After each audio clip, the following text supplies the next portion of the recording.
Hello Ram sir. Hi Nagaraju. చాలామందికి ఈజీగా దొరికేది నాకు విపరీతంగా కష్టపడితే తప్ప దొరకట్లేదు. ఎందుకలా? ఇది ప్రతి ఒక్కరి మనోభావాలు సార్. ఇవన్నీ మనసులో ఉండేటువంటి మాట. ఎందుకు అలా జరుగుతుందంటారు? ఎదుటి వాళ్ళు అందరూ చాలా సంతోషంగా ఉన్నారు, అనుకున్నది సాధిస్తున్నారు, నేను మాత్రం ఎందుకు వెనకబడి ఉన్నాను, ఇట్లాంటి ఫీలింగ్ ఉన్న వాళ్ళని వాళ్ళకైనా సిండ్రోమ్ అంటారు. ఈ సిండ్రోమ్ ఏమంటారంటే వై మీ సిండ్రోమ్.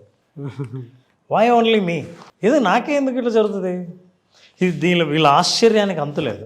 జీవితం అంతా ఆశ్చర్యపోవటమే, పైగా ఎదుటి వాళ్ళ సక్సెస్ని యాక్సెప్ట్ చేయకపోవడం కూడా. వై ఓన్లీ మీ అని.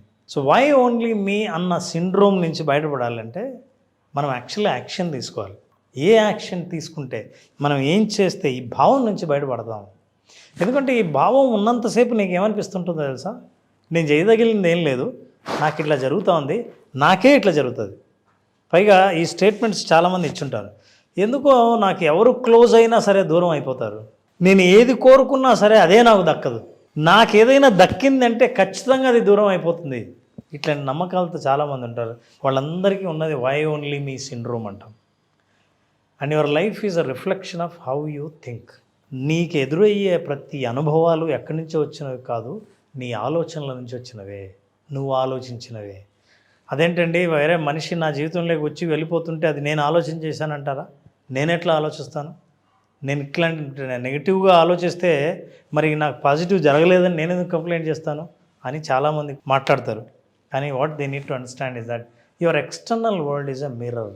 జాగ్రత్తగా గమనిస్తే నీ మనస్సు లోపల ఉన్న నీ ఆలోచనలు, నమ్మకాల యొక్క ప్రతిబింబమే బయట ప్రపంచం.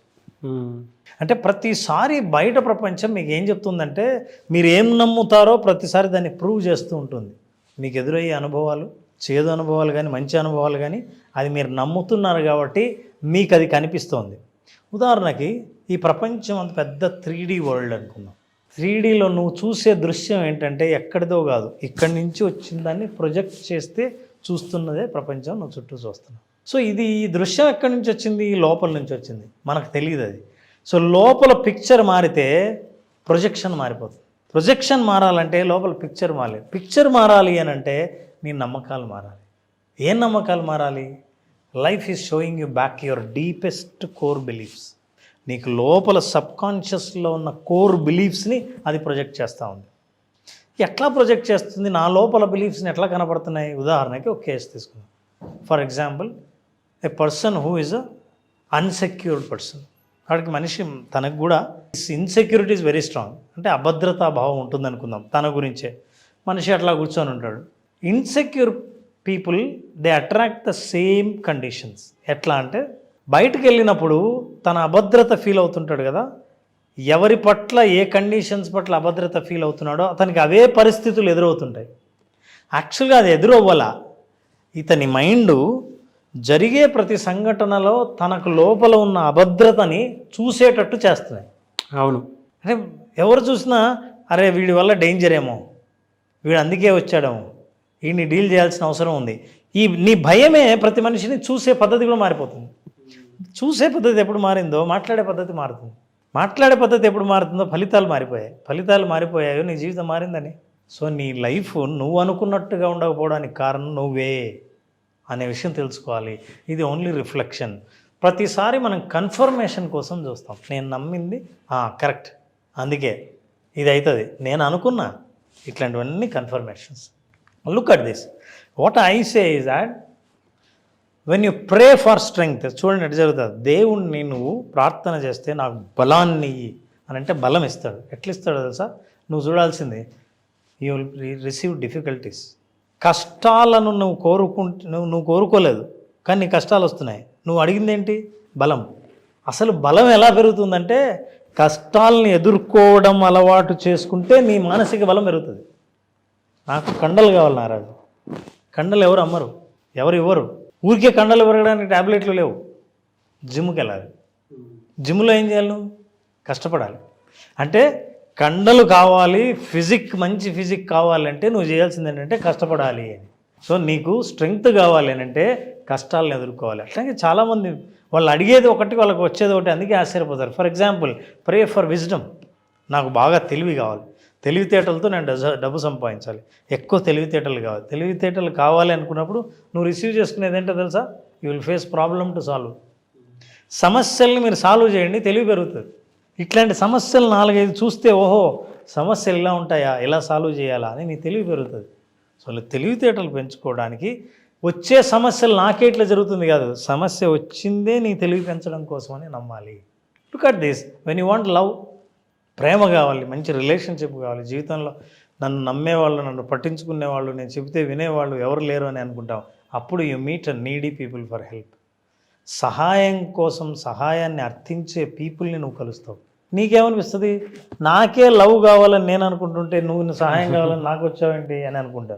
నువ్వు వాళ్ళకి సహాయం చేస్తే, వాళ్ళు ఆనందపడితే, ఆ ఆనందం ముఖంలో నుంచి రిఫ్లెక్ట్ అయితే మీకు ప్రేమ అంటే ఏంటో తెలిస్తే అప్పుడు మీకు ప్రేమ పరిచయం అవుతారు. అప్పుడు now you will become a form of love. నాన్న స్టోరీ చెబుతా, అంటే ఏం జరిగినా నీకు ఎందుకు జరుగుతుందో నీకు తెలియదు. ఓ యాత్రికుల బస్సు పోతుందంట. యాత్రికులు అందరూ కూర్చున్నారు. 2 రిటైర్ అయిపోయిన తర్వాత వృద్ధ దంపతులు అట్లా ప్రపంచం అంతా చుట్టి రావాలని వాళ్ళు కూడా కూర్చున్నారు బస్సులో. బస్సు ఒక చోటకు వెళ్ళి ఆ కొండ ప్రాంతంలో పోతా ఉంది, ఒక చోట ఆగిపోయింది. ఎంత స్టార్ట్ చేసినా స్టార్ట్ అవ్వలేదు.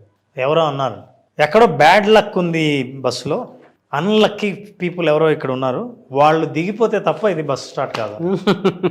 అందరూ ఒకరి ముఖాలు ఒకరు చూసుకున్నారు.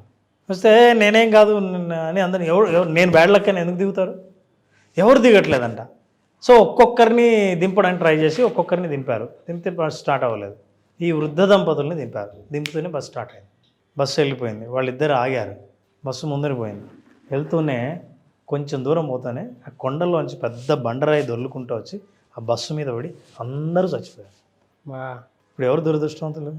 ఇంకా దీని తర్వాత ఉంది, భర్త అన్నాడంట, మనం ఆ బస్సులో ఉండాల్సింది. అదేంటండి అట్లా అంటారు? యాక్సిడెంట్ అయింది కదా, మనం ఆ బస్సులో ఉండాల్సింది అంటారు. ఏంటంటే మనం బస్సులో ఉంటే స్టార్ట్ అయ్యేది కాదు కదా, ముందుకు వెళ్ళేవాళ్ళు కాదు కదా, అందరూ బతికిండేవాళ్ళు కదా. అందుకే నీ జీవితంలో జరిగే సంఘటనలు ఎందుకు జరుగుతాయి, జరిగిన వాటికి ఒక మీనింగ్ ఉందని నువ్వు నమ్మితే, నువ్వు ఫేస్ చేసే ప్రతి సంఘటన వెనక ఒక అర్థం ఉంది, అది నువ్వు కోరుకున్నది నీకు దక్కడానికి ఇది జరిగిందని నువ్వు నమ్మితే అన్నీ సాధించడం మొదలు పెడతాయి. అందుకే అప్సెట్ అవ్వకుండా believe in this nature, believe in your life, believe in your self. So వాళ్ళని చూసినప్పుడు ఎంత అద్భుతంగా జీవితాన్ని ఏదో మెసేజ్ ఇచ్చారు అనిపిస్తుంది. అందుకే what I'm saying is that accept everything. మీ దారిలో మీ మార్గంలో వచ్చే ప్రతి దాన్ని ఎప్పుడైతే యాక్సెప్ట్ చేయడం మొదలు పెడతావో everything becomes your own assets. So for everyone I have one suggestion, practice this and you will become very happy. What do you practice? Visualize. ఈ ఒక్క సెంటెన్స్ని అందరూ నేర్చుకుని, ఈ ఒక్క సెంటెన్స్ నాగరాజు మోస్ట్ ఇంపార్టెంట్. ఈ వీడియోని మీరు ఆఫ్ చేసైనా సరే ఒక్కసారి టైప్ చేయండి కామెంట్స్లో. Simple thing. ఇది ఎప్పుడు టైప్ చేశారో చేసినప్పటి నుంచి ఆ రోజే గమనించండి, మీ రోజులో మార్పు రాకపోతే అడగండి. I accept all blessings, opportunities, challenges. నాకున్నవన్నిటిని నేను ఒప్పుకుంటాను. I accept not only that, opportunities, అవకాశాలు, ఛాలెంజెస్, కష్టాలు అన్నిటినీ కమింగ్ ఆన్ మై వే, నా మార్గంలో వచ్చే ఎదుర్కొనే అన్నిటిని నేను ఎదుర్కోవడానికి సిద్ధంగా ఉన్నాను. And I believe they are all for my highest good. Yes, అన్నీ నా మంచి కోసమే జరుగుతున్నాయని బలంగా నమ్ముతున్నాను. ఏది జరిగినా చూడ్డానికి మంచిది కాకపోయినా సరే అది నా మంచికే జరుగుతోందని బలంగా నమ్ముతున్నాను అనేది అఫర్మేషన్. ఈ అఫర్మేషన్ చేయండి every day with visualisation. Wonders will happen in your life. Great message అండి. బిలీఫ్ సిస్టమ్ కూడా కొన్నిసార్లు ఎస్ నెగిటివ్లో పాజిటివ్ని ఎలా వెతుక్కోవాలి, పాజిటివ్లో నెగిటివ్ వైపు ఎలా వెళ్ళాలి అనేటువంటి దానికి ఈ వీడియోలో చాలా ఆన్సర్స్ దొరుకుతాయి. ఆ ముసలాయన అంత పాజిటివ్గా మాట్లాడాడు కాబట్టి ఆ మనిషి చావు నుంచి తప్పించుకున్నాడు. అంతే కదా.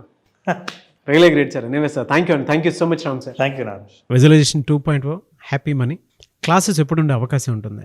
నారాజు ఆగస్టు 12వ తేదీన మనం ఈసారి స్పెషల్గా కొత్త కంటెంట్తో చాలామంది సైకలాజికల్గా ఆలోచించరు. అంటే సైకలాజికల్గా మేనిఫెస్ట్ చేయటం కోసం మన మైండ్ సెట్ని ఎలా మార్చుకుంటే జీవితం ఎలా మారుతుంది, మనీ హ్యాపీ మనీగా ఎలా తయారవుతుంది, హ్యాపీగా మీరు మీ జీవితంలోకి మనీని ఎట్లా ఆహ్వానించాలి, ఇట్లాంటి విషయాలను తెలుసుకోవాలని అనుకుంటే ఈసారి 7 రోజుల ప్రోగ్రాంతో కొత్త కంటెంట్తో ఆగస్టు 12వ తేదీన ప్రోగ్రాం స్టార్ట్ అవుతుంది. ఎవరైనా సరే ఇందులో రిజిస్టర్ చేసుకున్న వాళ్ళకి ప్రత్యేకంగా ఇంతకుముందు ఎప్పుడూ తెలియని కొత్త విషయాల లేటెస్ట్ సబ్జెక్ట్, దీనికి సంబంధించి ఇంతవరకు ఎవరు మాట్లాడి ఉండరు. ముఖ్యంగా హ్యాపీ మనీ విజువలైజేషన్ ఏరియాలో కొత్త అనుభవం కోరుకునే వాళ్ళు ఖచ్చితంగా ఈ ప్రోగ్రాం అటెండ్ అవ్వాల్సిందే. ఆ అనుభవంతో వాళ్ళ భవిష్యత్తుని దృశ్యీకరించుకోగలరు. ఆ అవకాశాన్ని ఇచ్చే ప్రోగ్రాం ఇది. August 12th. మీ బ్రెయిన్ బ్యాంక్ బ్యాలెన్స్ వైపుకి ఎలా వెళ్తుంది, దాన్ని ఎలా నిలబెట్టుకోవాలి, అండ్ మీ మైండ్ని ఎలా షిఫ్ట్ చేస్తే మీరు అనుకున్న జీవితానికి మారుతారు అనుకుని చెప్పడానికే విజువలైజేషన్ 2.0 హ్యాపీ మనీ చాలా బాగా ఉపయోగపడుతుంది. So August 12th batch start అవుతుంది.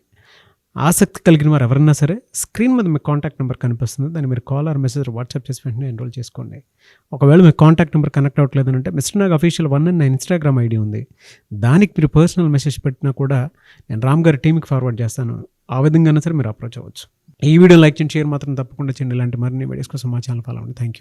Thank you so much Ram sir. Thank you Naraj.